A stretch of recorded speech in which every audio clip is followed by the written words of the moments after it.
Konopí zdar. Já jsem Martin Tarant a vítám vás u podcastu Konopný kompas. Dnes jsem si pozval Martina z obchodu Canaland. Vítej, Martine. Ahoj, Martine, jak se vede? Výborně, jsem rád, že jsi dorazil do úplně prvního dílu našeho podcastu. Zeptám se tě hned na rovinu. Proč jsi vůbec vybral konopí a co to vlastně konopí je? K čemu slouží? Na co se používá? Hele, konopí si vybralo mě. Je to prostě všestranná rostlinka, která prostě má všechny vlastnosti a všechno prostě, co si jenom dovedeš představit, jo. Například prostě je to výborná potravina, je to výborný zemědělský produkt, jo, je to skvělé léčivo, dá se to používat v průmyslu, v zemědělství, prostě ve stavebnictví. Počkej, ve stavebnictví, to je jako, že si spaliček, já postavím barák, jo. No, trošku mi to rozveď, jako. Zrovna ale stavitelství mě zajímá, tak co ale třeba? Tak jako všichni jako starší lidi znají koudel, jo, ta byla vždycky konopná, že jo. Ano. Takže to se používalo do izolací. Ano, to máš pravdu. Do izolací super věc. Teď poslední dobou se začíná docela prosazovat konopný beton. Jo, teď se vlastně vyrábí ze stonků, prostě z toho pazdeří a tak. A je to jako výborný, je to hodně pevný, dobře to izoluje tepelně a ekologicky samozřejmě lepší než klasický beton. No. Tak to je hodně zajímavý, tak to si možná třeba ještě rozvedeme v pokračování o něco o konopném betoně. Ale zajímá mě teďka, takže tebe si konopí vybralo, to je hezky řečeno. A takže ty ses nechal vybrat a co s ním teďka děláš vlastně? Co všechno vlastně s ním v tom Canalandu děláte? Jo, tak přesně jak slyšíš, Canaland, to je vlastně, snažíme se uzavřít celý okruh vlastně toho, co jsem před chvilkou říkal, a jako máme tam hodně ty potraviny, kosmetiku, takže pomáháme lidem prostě s vyrážkama, máme tam mastičky, oleje, různý balzámy a koupele a tak. Takže to je super, dokonce dodáváme i koupele do Purkmistra, tady do pivovaru, do pivních lázní, kdybyste měli zájem někdy, si zajít, tak můžete. Canalandiácký konopí teda, u Purkmistra v pivovaru. A to znamená, že se s ním jako tam umyješ, nebo jak to tam vlastně oni jako používají, když řekneme konopná lázeň? Co to znamená teda? Jasný, ale oni tam mají takovou tu vanu, že jo, ten sud na tu pivní lázeň, klasika, jo, a my jim do toho dodáváme olej konopnej, který vlastně se dělá ze semínek, to si potom můžeme rozebrat ty jednotlivé části toho konopí. To bych byl velice rád. Takže olej výborný prostě pro pokožku a klouby a zároveň vlastně dostanete žínku, kde prostě jsou konopní květy a tak nějak celá ta masa, biomasa, můžete to používat jako žínku, jo, koupel skvělá prostě na klouby. Tak to já určitě, až se jednou budu potřebovat umýt, tak určitě dojdu do Purkmistra na vaší konopnou lázeň.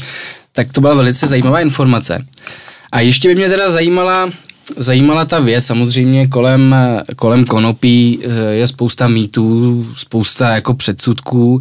Jak je to teďka s tím konopím, co se týče jako nějaký sušiny, takového toho, když někdo řekne konopí, všichni vidí toho džonta. Ale jak jsme teďka slyšeli, tak konopí má obrovský přesah do snad všech segmentů, co si jako mohl zmínit, nebo co se kolem nás jako děje, potraviny, stavitelství, oblečení, jako já nevím, ještě se z toho asi nedělají rakety do vesmíru, ale to určitě brzo přijde. Mohli by, protože jsem slyšel, že tady chystají dřevěný sondy, jako ze dřeva, protože to bude levnější a lehčí, když nebudou chtít, aby ta vesmírná sonda přežila 20 let, tak na chvilku to stačí.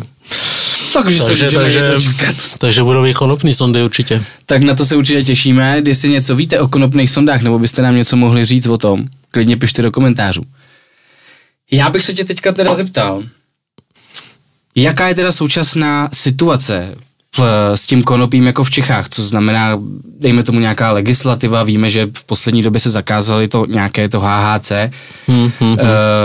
víme, že těch kanabinoidů je jako velká řada, tak co teďka jako my v Čechách máme, co teďka vlastně můžeme nebo nemůžeme a co třeba se chystá nebo nechystá s ohledem na legislativu.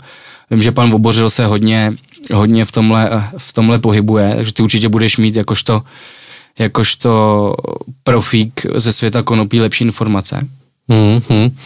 Tohle to je docela komplexní otázka, tak jako já bych asi začal tím, jakoby, že konopí jakoby si lidi dělají na technický konopí, na léčebný konopí a na nelegální konopí asi, nevím. Jo, a technický konopí vlastně v Čechách znamená, že ta rostlinka smí obsahovat maximálně, teďka aktuálně maximálně 1% THC, jedná se jenom o ten jediný kanabinoid THC, který vlastně řeší ten zákon. Chápu. Takže i kdyby v té kytce byly jiný psychotropní kanabinoidy, který vlastně jsou mimo ten zákon, tak jsou vlastně povolený. No, jestli takhle správně chápu. Jo. Takže ty zákony jsou prostě zastaralý, nereagují na reálnou skutečnost, jo. Ale to teda asi vzniklo nějakým způsobem HHC a jeho odnože? No, tak to už je prostě ta třešínka na dortu vlastně, tak tam to prostě dotlačili, no, ty politici. Já bych možná jenom pro úvod prostě vysvětlil jakoby lidem to konopí vlastně jakoby, jak ta rostlinka jako vypadá, k čemu jako funguje. Určitě a pak bychom se vrátili k těm kanabinoidům a k tomu zákonu možná, tak jenom, aby to bylo takový jasnější. Tak prostě konopí, vlastně i to technický, tak se používá, pěstuje se například na semínka, jo, na semenec, to bylo ve středověku polívka pro většinu lidí, jo, z konopných semínek. Vlastně pak druhá varianta toho technického konopí, takže se dělá na vlákna, jo, že se berou ty stonky, berou se takový ty co nejdelší, nejrovnější a vyrábí se z toho právě nějaký ty lana, oblečení antibakteriální a tak dále. To mám pocit, že u Metzlova někde bylo pole technického konopí, nevím, jestli zrovna na semínka, či teda, jak říkáš, na vlákno. Myslím, že tam mají na semínka, myslím, že tam měli konopný bludiště. A měli tam přesně, to jsem chtěl doplnit, měli tam konopné bludiště, jestli chcete do konopného bludiště Metzlov, tady kousíček od Plzně, doporučuji, byla to krásný výlet i s dětma. Sorry, jenom jsem také do toho potřeboval vynout, že i u nás se najdou pole s technickým konopím a určitě... Jo, najde se jich celkem dost. A určitě to nebude ani tak špatná rostlina na pěstování. Můžeš nám to nějak rozvést? Proč vlastně jako je to dobrá rostlina, takhle na to pěstování, zrovna třeba na to vlákno, proč jako samozřejmě máme už syntetický vlákna a samozřejmě i jiný vlákna. Já bych to uvedl asi takovým tím příběhem Krištofa Kolumba, kdy on vlastně vzal ty svý 3 lodě a vyrážel objevovat Ameriku, tak už tenkrát vlastně používali na lodích, mi vezli sudy konopných semínek. A to z jakého důvodu, jestli si můžu zeptat, měli hlad? Nebo? No, protože to semínko je samozřejmě maličký, kompaktní, že když nasypeš, uděláš prostě velkou, prostě trvanlivou masu jídla. Ano. Je to velice, vlastně konopní semínko je super potravina, je velice výživný, obsahuje hromadu proteinů, obsahuje nějakou vlákninu, vitamíny, spoustu dobrých věcí. I když je takhle malinký? I když je takhle malinký, doporučuje se tak hrst denně, jakoby pro člověka. Ono to zlepšuje to vlasy, růst vlasů nebo kvalitu, zlepšuje to kvalitu nechtů. Obecně prostě kvalitu té kůže a tak, to je docela zajímavý. Nebo se z těch semínek vylisuje olej, který zase samozřejmě používá se jako olivový olej, nebo to mohli používat na dřevo, prostě jako na moření, nebo jako krém na boty. Takže taková všestranná věc schovaná v sudu. Jo, zároveň i po spálení, když na té lodi byli, tak prostě, když se spálilo sluníčko, mohli se namazat tím olejem, zase jim to pomohlo, jo, takže i z toho léčebného hlediska, ale to hlavní vlastně to konopí vezli nejenom kvůli jídlu, ale když prostě dorazili do toho Karibiku někam kdesi, že jo, na ten ostrov, tak zasadili si ty semínka, jo, a oni zhruba do 3 měsíců jim vyroste nová kytka, že jo, z který mají další semínka, zase jídlo, zároveň z toho mají vlákna, takže z toho můžou dělat prostě lana v opravici na lodi a dřív se dělali i plachty z toho vlákna, takže si mohli vlastně opravit celou loď, najít se. Takovej rostlinnej opravovací kit. Jo, bylo to prostě... To nezakotvil on zrovna na té Jamajce tam. Že by tam udělal semínko toho lidství tam. Když říkáš ten Karibik, že jak tam jel tam, přijížděl k té Americe. Je to možný, jo, budu muset podívat na jeho dráhu. Třeba se jednou vydáme s tímto podcastem po stopách Kolumba a jeho Zkusíme si to na lodi pěkně na plachetnici. I to by možná šlo. Jo, takže prostě ta kytka jakoby je maximálně jako všestranná, jo, prostě od potraviny po prostě nějakou výrobu, po to, že to je plevel prostě a vyroste to za 3 měsíce, takže nemusíme čekat 20 let na strom, že jo. Z toho se teda bomba. Dá a navíc i jaká celulóza, dejme tomu, takže i papír. Jo, vlastně papírus, vlastně egyptský papíry byly, myslím, konopný, že jo, proto vydrželi až doteď a vlastně, když se vyrábí papír z konopí, tak prostě vydrží násobně jakoby déle než klasický dřevěný, no. Zajímavý. Ještě bych jenom k tomu dodal, co jsem to zapomněl. Jo, u toho pěstování ještě, jo, když teda se ta kytka jako pěstuje, dáte ji na pole, jo, tak ona jako roste rychle, je to plevel, takže je nenáročná, takže není třeba prostě jako nějakých pesticidů nebo nějakých věcí prostě, co jsou agresivní k přírodě. Mm-hmm. A zároveň jakoby extrémně rychle tomu rostou kořeny, jdou docela do hloubky, takže to pomáhá kypřit prostě stvrdlou zemědělskou půdu. Jo, vlastně tady kousek od Příbramy, tak je pán, co má konopní pole a nějaký výzkumy a ten zjistili, že prostě když jezdí těžkýma traktorama po poli, že udusají tu půdu a že vlastně pod tím, co přeorají, prostě je to moc udusaný a žádná sláva pro ten růst těch kytek. Takže ta kytka prostě těma svýma kořenama prostě prokypří i jako extrémně stvrdlou půdu. Jo. Zároveň je to výborná rostlina, když chcete dostat z půdy těžký kovy. Jo, ta kytka prostě je houba těžkých kovů. Takže do sebe nasaje všechno, takže ideálně, když někde začínáte pěstovat, udějte kolo 2, ať vyčistíte půdu a pak teprve bych to jedl. Tak to je skvělá informace, to ti děkujeme, protože zrovna včera jsem četl, že v Evropě je extrémně nezdravá půda plná pesticidů a všech těch přehnojených věcí a nehledě na to, že je dusaná těmhle těžkýma strojema.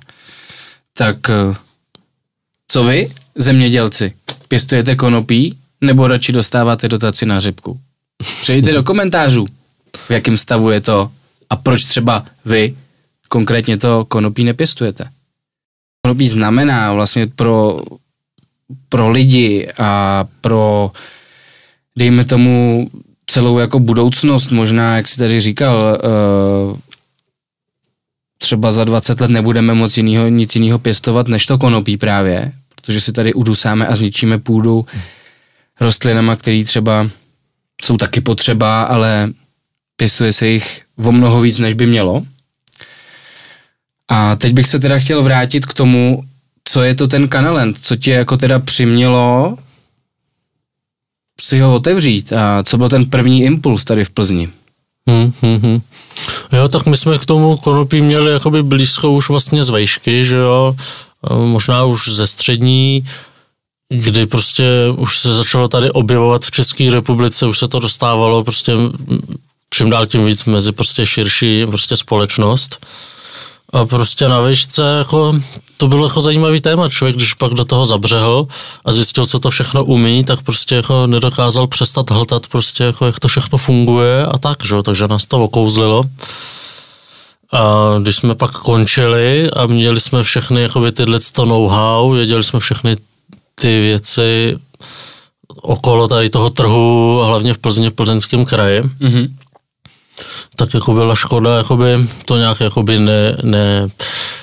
nevyužít, že jo, nebo jako nezužitkovat všechny ty vědomosti. Navíc tady bylo čerstvě po zátazích, prostě jako sporných zátazích na grow shopy. Kde to si určitě pamatujeme, to byl nějaký rok 2013-14. Kde tady vlastně spoustu věcí zavřelo, ani tak tady toho nikdy nebylo moc a vlastně byla tady díra na trhu, no. Takže jsi zachopil vlastně příležitosti a vyplnil si díru na trhu. A je to tak, no. Jak to teda, kde se třeba inspiroval k tomu otevřít si obchod s konopím? Co jsi jako začal prodávat na začátku? Já vím, že teďka máš teda, říkáš, že máš velice široký záběr. Jsem se inspiroval jsem se seriálem Vít ještě na střední, co jsme koukali. Ano, ten si vybavuju. To je taková sranda. Jak jsi to myslel? Na co ses to ptal? Ptal jsem se jako, kde jsi vzal tu první inspiraci? Jel jsi třeba, já vím, že ještě v té době asi, nebo jel jsi se podívat do Ameriky, nebo studoval si to na shodou okolností se tady vlastně do Plzně jakoby dostal jeden takový černoch, co se tady bavil se známým. Prostě jsme se jako bavili, on byl takový tlučuba, takže všechno sliboval, takže mi nasliboval prostě hory doly, tak jsem se jel za ním podívat do Holandska a že pojedeme do Ameriky jižní a tak dále a tak dále. Okoukali jsme tam nějaký klubíky, chvilku jsem tam s ním bydlel a pak jsme se dohodli teda, že otevřeme v Plzni obchod, prostě po vzoru prostě Amsterdamu. Takže samozřejmě bez kouření, protože to tady nebylo možný, že jo? Ale mít tam jakoby aspoň ty potřeby kuřácký, vodní dýmky a tak dále. Jo, takže prostě... A to tady teda v té době jako v Plzni nic takového neexistovalo, nebo?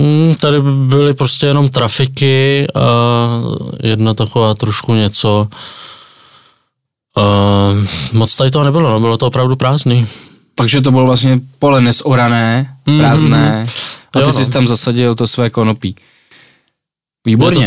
Je to tak, my jsme chtěli vlastně, nebylo to jenom o tom kouření, že jo, my jsme věděli prostě, že mastičky jsou výborný, že jo, že fungujou skvěle, měli jsme to vyzkoušený, dělali jsme si i svoje, že jo. Takže šlo o to prostě, o tu osvětu, no, ukázat lidem prostě, že to konopí jako není žádnej fet, že jo, že se s tím dá prostě pracovat nějakým způsobem. A to je vlastně, to se k tomu se dostáváme, co děláme teďka, že jo, my prostě polovinu práce je prostě osvěta a vysvětlování lidem, jak to funguje, jak jim to pomůže, nebo může jim to pomoct a tak dále, no. Takže jo, druhou půlku prostě si myslím, že jsme takový jako doktoři, kdy už prostě vyloženě jako nebo spolupracujeme s doktorama, že jo, kdy nám posílají lidi prostě pro kapičky nebo něco na nervy, na chronické bolesti, jo, kde doktoři nemají prostě žádný jakoby léčivo, kromě morfinu, nemají nic na chronické bolesti, prostě nic, co vás dlouhodobě by vás neodkouřilo, no.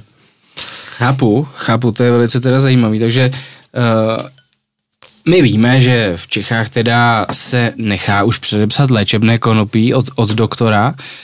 Teď si zmínil nějaké lékaře, takže už i tady v Plzni jsou někteří doktoři, kteří jsou svolní vlastně na tu určitou léčbu třeba to konopí předepsat. Je to tak, jo, můžu doporučit všema 10 pana Bejvančickýho, to vypadá jako opravdu rozumný, spolehlivý, dobrý člověk, takže ten předepisuje tady konopí asi jako jeden z mála, no, zatím se toho ještě lidi bojejí asi, a proto tady jsme, no, aby jsme jim vysvětlili, jako, že opravdu je lepší si nechat předepsat konopí z lékárny, než si dávat prášek, na játra, protože je to ničí a tak dále, že? Samozřejmě. No dobrá. Takže vlastně už u nás se teď nechá předepsat to vysoce potentní konopí s obsahem THC normálně v lékárně. Na lékařský předpis. Jo, je to tak, už to trošku pokročilo, no. Což je teda asi... Což vlastně ty bys mohl říct, protože ty seš jeden tady z pacientů. Já teda nebudu zastřívat. Já jsem pacient léčebného konopí, mám to předepsané právě od tady zmiňovaného pana doktora Bejvančického tady z Plzně. Ta moje zkušenost, když už bych to teda mohl rozvést, tak ta moje zkušenost s panem doktorem byla extrémně jako přátelská. Já jsem z toho měl chvilku strach, jestli na můj zdravotní problém, nebo takhle. Věděl jsem, že mi konopí na ten můj zdravotní problém pomáhá, ale bál jsem se vůbec jako za tím doktorem přijít a říct mu, hele, mám tady problém, už na to 10 let hulím trávu, a myslím si, že je to opravdu jediná cesta, za tu dobu jsem vyzkoušel samozřejmě medikace i jiný, že tohle mi vyhovuje.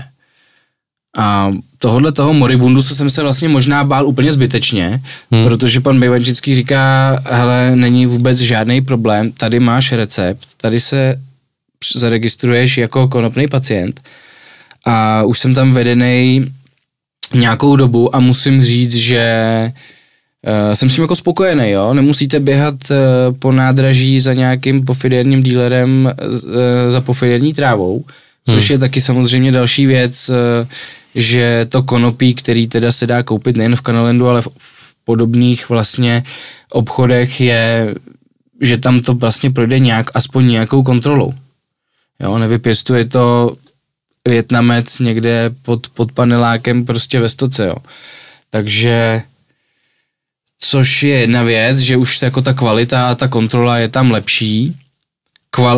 Kvalitativně to ještě na Amsterdam má daleko, ale k tomu se třeba jednou dostaneme. Třeba jednou tady dokážeme tu osvětu dělat tak výraznou a tak velikou, že třeba dokážeme tyhle ty mýty a nějaká paradigmata ohledně konopí zbourat.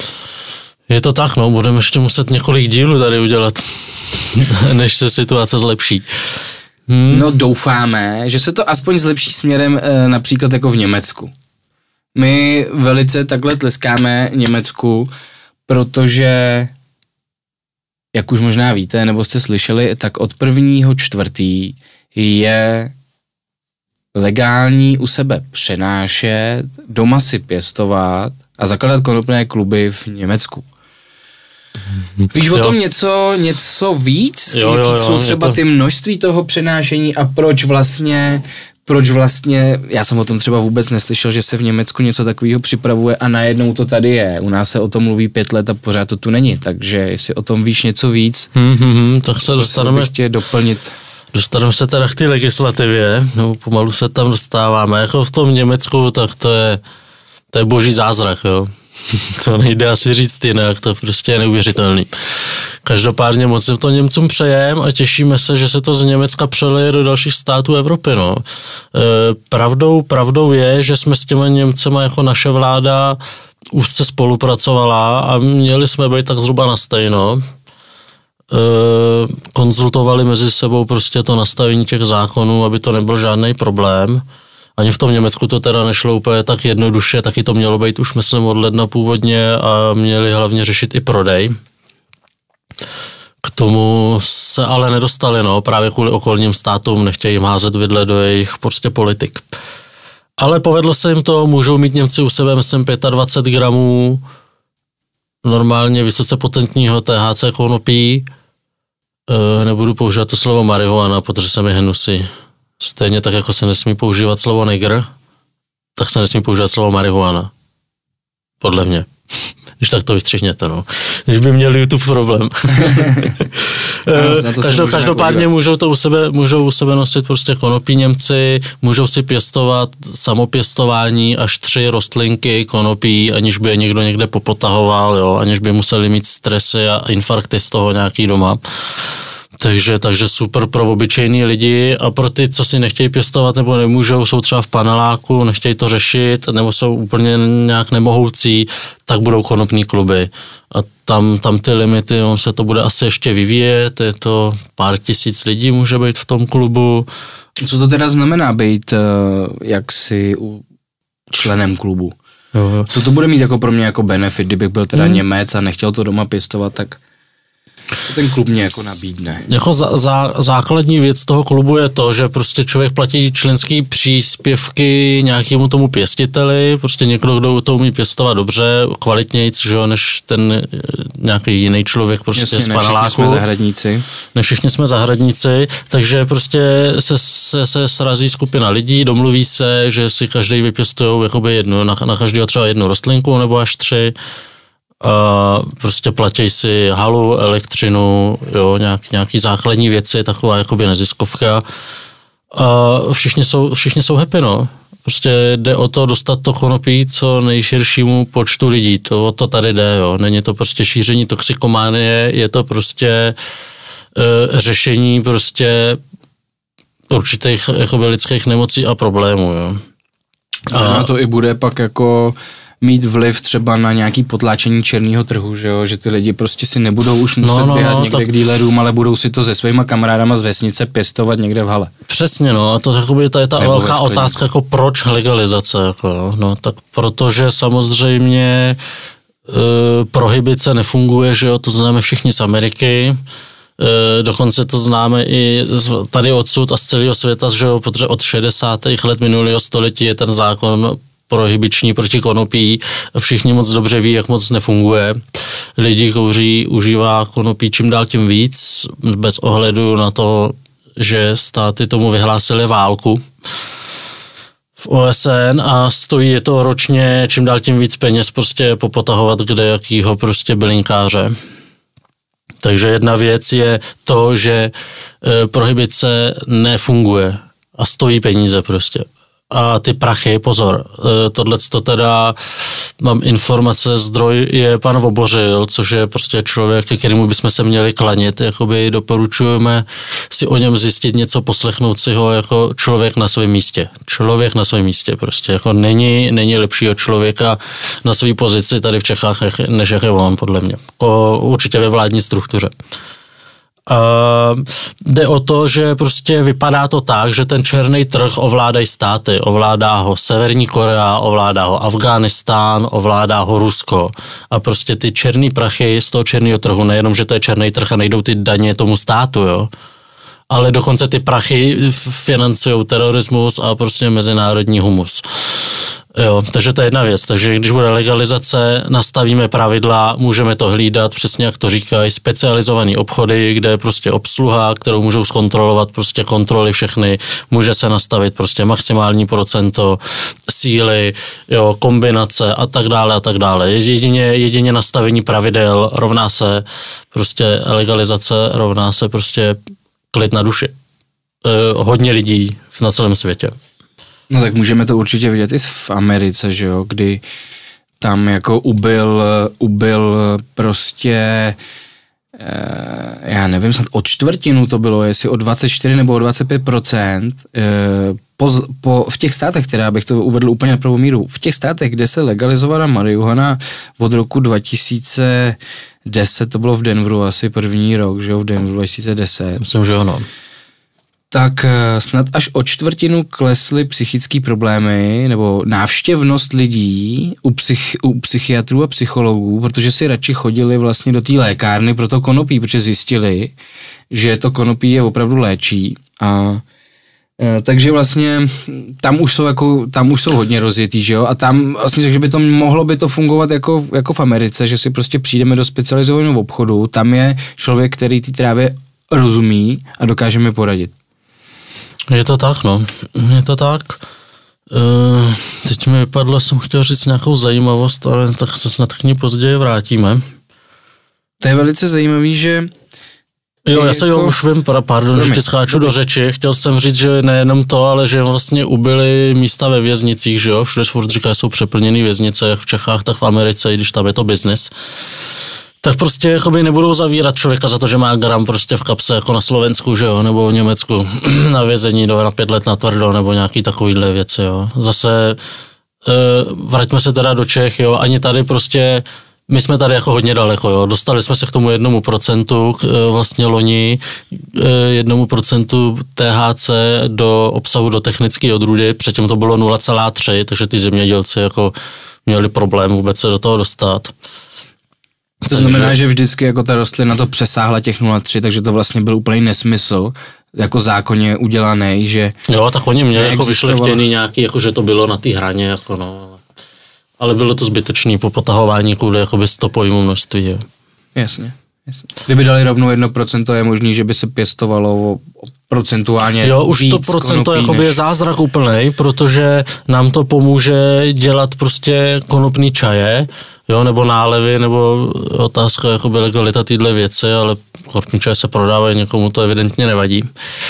Takže se můžou dělat ne ze semínek, ale opravdu z těch paliček konečně, aspoň teda 1%, ale ta kvalita je prostě jako vořád skoro, že jo. No pořád silnější, jo, takže prostě zase babičce to lépe pomůže, každému to bude lépe pomáhat, aniž by prostě porušoval nějaký zákony. Jo, to je prostě jedna část, jo, to má prostě spoustu ještě různých stránek, no. Jo, tak určitě, jestli teda zajímáte se o konopí jako my, tak dají se najít úplně nesmyslný kauzy, kdy pánové pěstitelé pěstují pro dceru na mastičku konopí a mají být zavřený na 10 let a podobný. Jsou to známý případy, ano. Nesmyslný prostě případy, určitě vám tady k tomu pak můžu dát odkazy pod video, protože stojí to za to jako vidět, v jakém občas Kocourkově žijeme, kdy tady prostě... Neuvěřitelná banánová republika, no. Když tady opilej papaláš srazí prostě ožralej někoho na přechodě a má za to jenom podmínku a vy pak vypěstujete rostlinu a můžete jít se za to sednout, nebo vlastně sedíte, tak je potřeba s tím něco udělat. Je potřeba opravdu tady stanovit jasný pravidla, nehledě na to, co se tady stalo jako v poslední době, že kdyby nějaká legalizace asi byla už jako historicky, tak by tady nevznikaly písmenka typu HHC a vůbec by jako k těm substancím polosyntetickým vůbec nedocházelo. Což by nedocházelo zase k vytvářením dalších nových zákonů, dalších nových produktů a to je prostě jako uzavřený koloběh hlouposti za mě. Jo, je to tak, je to prostě zbytečný tlak prostě na lidi a lidi mezi sebou a úplně nesmyslně se vymýšlejí nějaký polosyntetický věci, jo, ale třeba u toho HHC s tím takový problém nemám, jo, jelikož to je vlastně přírodní látka vyskytující se v konopí, HHC je vlastně slabší varianta THC, takže vlastně každý měl být nadšený, že to tady je, že když tady je to nesmyslný silný THC, tak můžete používat HHC a je to lepší, jo. Hele, to by mě zajímalo, když teda v tom obchodě určitě máte nějaký dosah prostě a určitě nějakou různou diverzitu těch nakupujících. U koho se to HHC našlo vlastně ten grál, na co narážíš, pro koho to bylo vlastně to spasení, jo? Jako hodně, nejlepší, prostě největší výhody na tom HCčku našli prostě asi prostě starší nebo prostě chronicky nemocní lidi.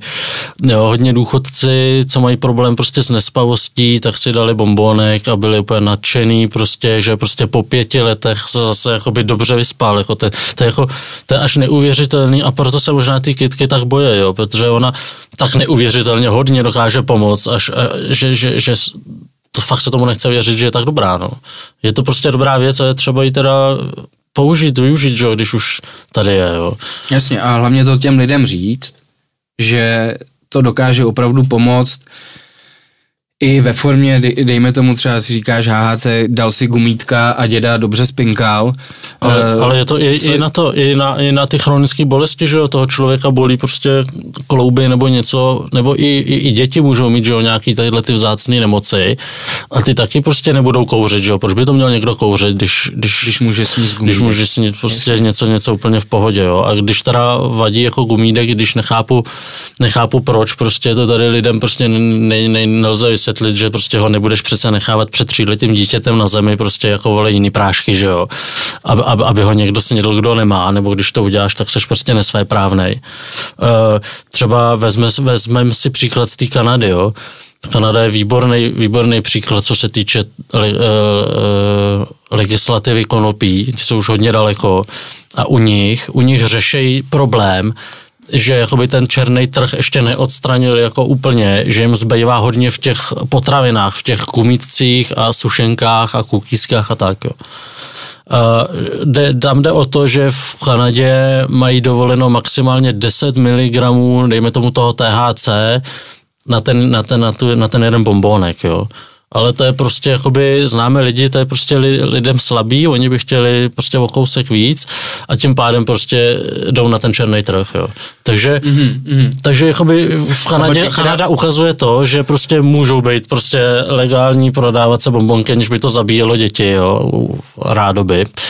Ale stejně pořád tam existuje černý trh. Stejně tam existuje černý trh, který dělá ještě silnější, takže jakoby je to prostě diskuze o tom udělat, prostě dovolit ještě silnější, nebo to prostě lépe musí to být dostupný lidem, prostě musí to být dostupnější než černý trh, že? Jasně, to určitě jako což klidně může být. Jsme i viděli tady s tím HHC, že vlastně lidi v tom boomu přestali chodit prostě za svým klasickým dílerem. Jasně, jakmile jsme dali cenu pod cenu prostě na černém trhu, tak lidi odcházeli z černého trhu k nám, že jo? Což je dobře, protože my zaručíme aspoň kvalitu, můžeme poradit lidem s dávkováním a tak dále, že jo? Ty jsi sem přinesl takovouhle sympatickou fajfku, já ji takhle ukážu na kamerku. To je vlastně zdravé kouření. Je to vlastně forma vapingu. Já ti to takhle podám. Tohle se teďka jako kouří, jo? Tohleto je budoucnost kouření. Já si myslím, to je můj taková úvaha je, že lidi přestanou kouřit. Obecně i jak cigarety nebo nikotin, tak je to konopí. Samozřejmě ne, úplně všichni, vždycky bude 4% nějaký populace. Myslíš kouřit jako spalovat? Kouřit jako kouření, ano, protože tady u tohohle z toho, tak se jedná o inhalaci, jo? Není to kouření, neříkal bych tomu kouření, je to inhalování, je to jako když jdete k doktorovi, jste ten člověk, co má problém s tím dýcháním, jak se tomu říká astmatik, dostanete inhalátor. To je inhalátor, kde dochází jenom k odpařování těch látek při té konkrétní teplotě, ale nedochází ke spalování, nedochází k hoření, takže nevytváří se dechty a tak dále, to už hodně lidí zná, že jo, z těch elektronických cigaret a tak. Jasně, z IQOSek a takže a zároveň, jakoby, ještě se dostaneme k těm dalším písmenkám, prostě spousta z těch písmenek je prostě legit a vlastně teď mě jako napadla jedna věc, jo. Když kouříte normální květy, tak budete mít prostě nějaký určitý procento, já nevím, třeba 10%. A budete mít cartridge, tady inhalátor, taky 10%. To je taková vsuvka, jo, takový faktik. Takže jsou slabší. Ty cartridge jsou vždycky slabší a já jsem asi přišel na to včera, proč, ještě po diskuzi s jedním týpkem na obchodě. A mohlo by to být tím, že tam nejsou všechny ty kanabinoidy. Že ty tam máš jenom jedno to písmenko. I když je třeba THCčková ta cartridge, budete mít 90% THC, tak, je to pořád tak to neudělá takový efekt, jako když máte celospektrální těch kanabinoidů, to jsme vlastně neřekli na tom začátku, je přes 100, 200 druhů, prostě ještě nejsou všechny pořádně objevený, určitě ne ani prozkoumaný, jo, první se jako známe THCčko, že jo, známe CBDčko, jo, na záněty a tak dále. Máme CBG, CBN, HHC a spoustu dalších, že jo. A myslím si, že budoucnost kouření je v těch inhalátorech, ale ne po jednotlivých písmenkách, ale prostě za x desítek let se prostě prozkoumají všechny kombinace, jo, to je ohromné množství prostě kombinací, že jo, různých poměrů těch písmenek. Přes 200, to je neuvěřitelné číslo. A budou se prostě hledat, každá nemoc bude mít prostě třeba, nebo každý člověk bude mít různý nastavení těch písmenek, jo, takže třeba 3% CBD, 6% THC, 2% THC a tak, jo, takže nakonec budou všichni lidi, podle mě, za takových 50 let chodit s nějakým inhalátorem, od 3letých dětí až po 120letý důchodce, prostě každý bude mít jenom jiný mix, aby mu to vyhovovalo a neomavovalo ho to, aby nebyl omámen ten člověk, bude mít prostě tak akorát, aby se cítil dobře na pohodu. Budou to relaxační prostě místo žvejkačky věci, no. Do outa na nervy. Zajímavý, tak tady jsme si něco řekli teda o budoucnosti kouření. A teda když se zeptám jako přímo na ten kousíček, jako vypadá to hodně fancy, že to jednou ukážu, je to takováhle krásná fajfka. Jo, můžeš to zkusit i odšroubovat. Můžu to takhle odšroubovat. Hele, já to takhle odšroubuju. Možná s tím budeš muset jít před kameru ještě až. I on je vlastně v tom takhle ještě to můžeš i tu klidně vyšroubovat. Jedná se prostě o pěknou baterku, vlastně cartridge standardně vypadají takto. Zašroubuju rovnic teda. A je to výborná, elegantní věc. To je všechno. Jo, zašroubujete, nabijete, nastavíte si sílu, můžete tahat a nikdo neví prostě, co tam máte, nikoho tím neprovokujete. Jo. Ještě, když se vrátím k tomu, proč přestane to kouření, jo. Je to kvůli tomu prostě, že lidi jsou zvyklí, že prostě když někdo si balí špeka někde, že se šéfeťák, no. Když někdo jde po ulici tady s tyčinkou prostě 2 centimetrovou a jde mu domů borůvky od pusy, tak to nikoho neprovokuje, no. To je, máš asi takže pravdu. Tak, no. A lidi se prostě zbytečně toho konopí bojí. Prostě nebojte se toho lidi, protože koukněte se na chlast, jo. Jakoby já se mám bát tady s nějakým konopným obchodem, jestli něco nedělám, nějakou toxikománii. A před obchodem se mi válí každý den ožralí lidi, kteří nemůžou ani chodit, jo. To se vám třeba z konopí nikdy nestane. Maximálně v kombinaci s tím chlastem. Jo, když se vrátíme třeba k těm kauzám prostě, nebo k tomu, že řeknete, že se vám po konopí dělalo špatně, tak jakoby šáhněte si do svědomí, jo. Měli jste jenom konopí, nebo v tom byla ještě flaška rumu, nebo 20 piv, jo. Prostě většina lidí, když zkouší konopí, tak se nejdřív ožere. Prostě a pak teprve dostane tu odvahu si zakouřit a pak se pobleje a pak na to nadává, že jo. No, tak to je jako špatný přístup, no. Je to pravda, teda i z mojí osobní zkušenosti. Já poprvé, co jsem konopí zkusil, tak jsem ho zkusil až ve chvíli, kdy jsem v sobě měl asi 2 promile chlastu a samozřejmě dopadlo to katastrofálně, měl jsem zeblitý brejle, za ním kebab a strašně jsem se jako styděl sám za sebe, co jsem to za sebe udělal. A pak jsem ale tomu dal ještě jednou šanci a nevím, bude to 18 let, co asi hulím, takže vidíte, že ještě pořád umím mluvit, jo. Rozpíchaný ruce z heráku nemám, takže by to asi ani... Vstupní droga to nebude. Asi vstupní droga to nebude, jak určitě ne u mě teda, každý jsme jiný, to víme, ale ani jsem jako nikdy neměl chuť jít si jako střelit peří pod koleno nebo herák jako do spánku, jo. Takže no, tak. Já bych se tady pro mě ještě to bych chtěl říct, že jako nebát se toho konopí, budete mít na to nějakou otázku, budete mít nějaký dotazy, určitě směřujte klidně tady do komentářů dolů, nebo klidně tady na Martina na kanalen.cz. Klidně přijďte na Paradejnu nebo zavolejte, není problém. Teď jsme skončili tak nějak s tím konopím, co se týče Kanalandu a vlastně na co to konopí je vlastně dobrý. Teď by mě ale ještě zajímala jedna důležitá otázka. Ty jsi tady mluvil o tom, jak to máme teď, jak to je v Německu, ale jak to bude tady do budoucna v Čechách. Jo, ještě jsme se nedostali k těm zákazům těch různých písmenek, že jo, a tak dále, jo, tady tomu českému cvičení, tomu říkám, jo. Dostali jsme se vlastně k tomu, že máme 1% THC, jo, ale to, že prostě sem přišli prostě z Kanady, z Ameriky, nedej bože z Číny, prostě další ty polosyntetický kanabinoidy, to znamená vlastně, že co se týče ekonomiky, prostě pěstuje se CBD odrůda, z té se prostě chemicky vytvoří, extrahuje čistý CBD, krystal CBD prostě a s tím se pak pracuje, jo, prostě ve velkém, takže oni ho vezmou, zase chemicky prostě ho lehce upraví, přidají, odeberou vodík většinou a je z toho jiný písmenko, jo, takže z CBDčka vytvoří HHC tím, že tam prostě připíchnou tady vodíček, jo. Pořád je to teda přírodní kanabinoid, akorát je takhle jakoby polosynteticky vytvořený, jo, ale základ je prostě přírodní. Mm-hmm. Není to úplně smyšlená droga, jako bývalo kdysi, jo. Tak to bylo jenom takový dovysvětleníčko, ale co jsem to říkal předtím, jo, že máme ty písmenka, ty přišly prostě, protože ta legislativa nereaguje na to prostě, na tu nesmyslnou prohibici toho THCčka, že jo, to jsme tady jakoby nakopli na začátku, prostě kdyby bylo to THC legální, tak nebude takový problém s písmenkama. Oni teda, podle mě to byla vždycky otázka času, kdy ty další písmenka, ty kanabinoidy přibudou a budou se přesně zkoumat, jak jsem to říkal, v té budoucnosti, jo, ale nemuselo by se to takhle hrotit. A vrátil bych se ještě k těm dětem, k té kauze, prostě do nemocnice neposlali ty bombonky, jo. Do nemocnice poslala flaška vodky, na který si dali bombonek, jo, a Bůh ví, co ještě dalšího, jo, takže... To by poslalo asi každýho jako ruka na srdce. Já si tady ještě teda od tebe půjčím tady budoucnost kouření, když o tom tak mluvíš.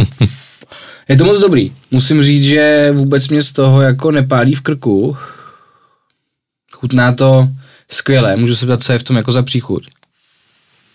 No, tady já myslím, že to byl nějaký Snoop Dogg OG nebo něco. Jo, to tak zdravíme Snoop Dogg OG, děkujeme za příchuť. Přijďte se klidně podívat k nám, no, máme spoustu druhů. No, zajímavý. Takže samozřejmě jako ta kombinace, už jsme říkali, že ta kombinace toho alkoholu a toho konopí je vražedná a jako ještě k tomu přidejme mladistou nerozvážnost nějakých 14letý kluky, tak je to jako fakt kombinace, že buďme rádi, že jako skončili možná v nemocnici, že někam nespadli někde z mostu nebo jako podobně, protože jako nachcanej člověk je nebezpečný nejenom pro svý okolí, ale hlavně sám pro sebe. Agresivní většinou, no, často. Jako pro sebe. Což na tom konopí člověk není, no. Já bych ještě poslední věc tady u těch problémů zdravotních a těch chtěl říct, že zase zdroj Vobořil a jeho výzkumy, že jsou lidi prostě, určitý procento lidí, kteří mají sklony k závislostem, jo, prostě. A je jedno prostě, jsou lidi prostě, kteří prostě mají to geneticky daný, nemůžou za to prostě, jo. A prostě když budou mít zakázaný alkohol, když budou mít zakázaný všechno, to oni vždycky něco budou dělat, budou chodit do herny, jo, budou prostě najdou si jakoukoliv závislost těch prostě jakoby nepřeberný množství, jo. Yes. Takže on říkal, jakoby, než zakazovat, protože on nějaký problém se zákazem toho HHC, když se vědělo, že HHC je vlastně bezpečnější než THC, jenom to ještě nebylo tak dlouhodobě sledovaný, ale pravděpodobně ano, tak prostě on nechtěl ho zakázat z toho důvodu, že když se zakáže, tak přijde jiný kanabinoid nebo jiná syntetická droga, která bude mít horší následky. Jo, protože... A on má tam nějaký příklad, že kolem roku 2000 nebo něco takového tady začal zvedat nástup heroinu v Čechách.